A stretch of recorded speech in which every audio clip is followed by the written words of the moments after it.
And welcome back, boys and girls. Today we are looking at Lesson 22, Session 2, and this is on page 509 in your book. Grab your pencil, open up your book to page 509. We're going to continue looking at how to write equations where you have two variables to represent a relationship. So let's go ahead and read the story. An animal reserve is home to 8 meerkats. It costs the reserve $1.50 per day to feed each meerkat. Write an equation with two variables that can be used to determine the total cost of feeding the reserve's meerkats for any number of days. I want you to think about that.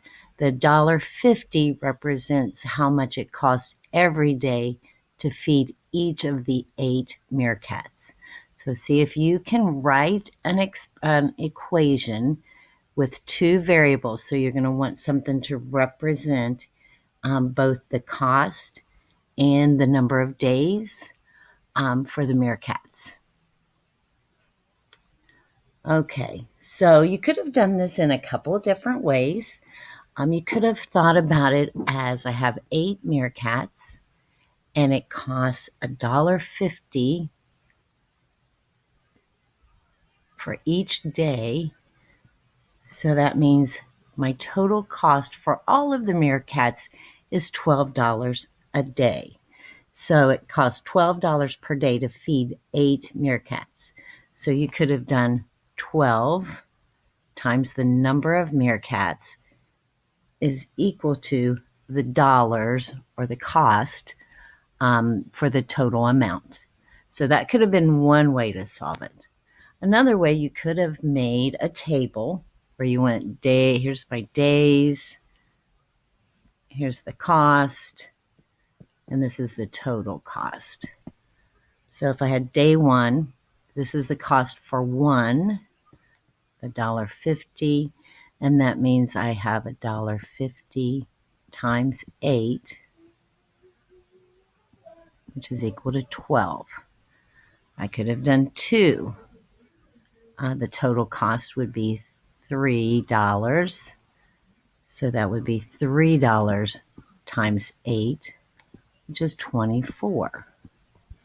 So you're basically doing the same thing, but you are thinking more of finding the cost for each one and then multiplying it by 8. So this expression, you could have done 12. Let's see. Nope. Sorry.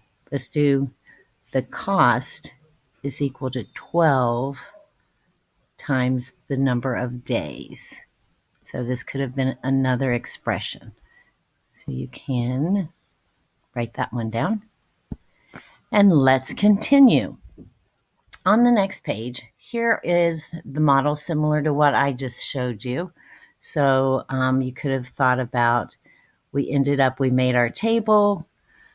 Each one, what does it represent? This represents the cost for one for each day. So if I have 1 meerkat, $12, 2 meerkats, $24. So as you work through this, you're going to find that it's basically multiplying the total number of days times 12. So another way to model it, you can use words to help you write an equation in two variables. It costs $1.50 per day to feed 1 meerkat. 8 times $1.50 equal 12, so it costs $12 per day to feed all 8 meerkats. Describe how to use the number of days D to find the total cost. So you could say the total cost equals the cost per day times the number of days. So they modeled how you could do it with words. And let's turn to page 511. Look at the variables D and T in the first modelet.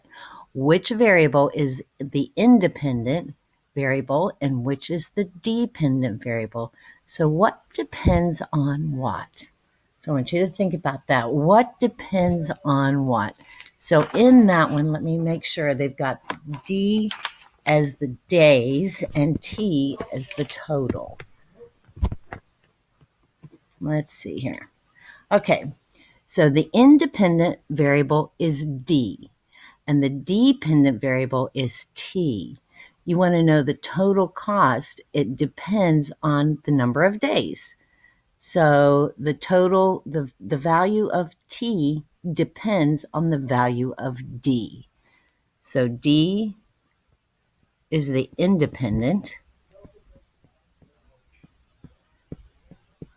and the total cost depends. It depends, the total cost depends on the number of days. Number 2, the table shows the expression D times $1.50 times 8. How does this expression represent finding the total cost to feed 8 meerkats? Well, the expression D times $1.50 is the cost of feeding 1 meerkat for D days. Then you multiply it by 8 to find the cost of feeding 8 of them. So it's the D times $1.50 is to find cost for one meerkat.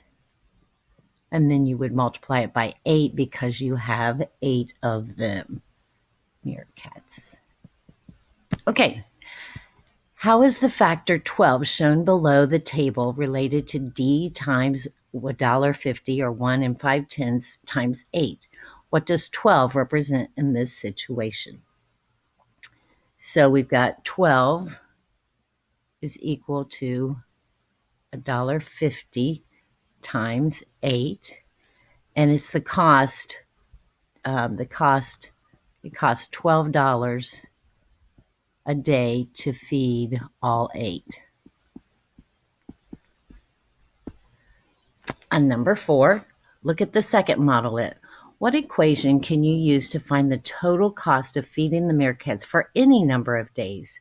Use your equation to find the total cost of feeding the meerkats for 1 year, or 365 days. So I want you to think about that. So we know how much it costs for 1 day, and what would my equation be to feed them for 365 days? So the total is equal to 12 times the number of days. This total, I'm going to substitute. So that means 12 times 365. And if you work that out, you're going to get that it costs $4,380 to feed the meerkats for 1 year. Number 5, why is an equation a good model for representing the relationship between an independent variable and a dependent variable? And an equation in 2 variables represents a rule that lets you find the value of the dependent variable for any value of an independent variable.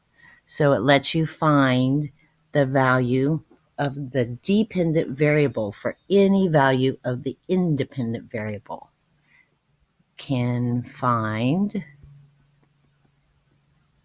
value of dependent by finding or given the independent. So if they give me the independent, I can find how much for the dependent. And we're going to skip over the reflect and look at apply it. We're going to do a couple practice before I send you on your way. So let's look at this situation. A company makes frames for photographs. The height of each frame is 2 inches greater than the height of the photo it is designed to hold.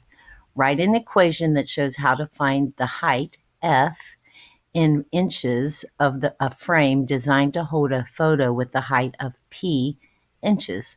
Show your work. And be careful, they want you to use F for the height of the frame and P for the height of the photo. So every time I have a photo, how much bigger does my frame have to be? So you could have thought my frame is equal to the size of the photo plus my 2 inches. So which variable is the dependent variable in the equation, and how do you know? F. So the size of the frame depends on your size of your photo. Frame depends on size of your photo. Number 8. Snow is falling at a constant rate. The table shows how much snow has fallen since the snow began. Alexis writes the equation y is equal to x plus 1/4 to represent the relationship between the time in hours and the inches of snow. Does her equation correctly model the relationship? So come over here and look. This is the time in hours, and this is how much snow. She used y is equal to x plus 1/4. So does her equation represent? I'm going to say no.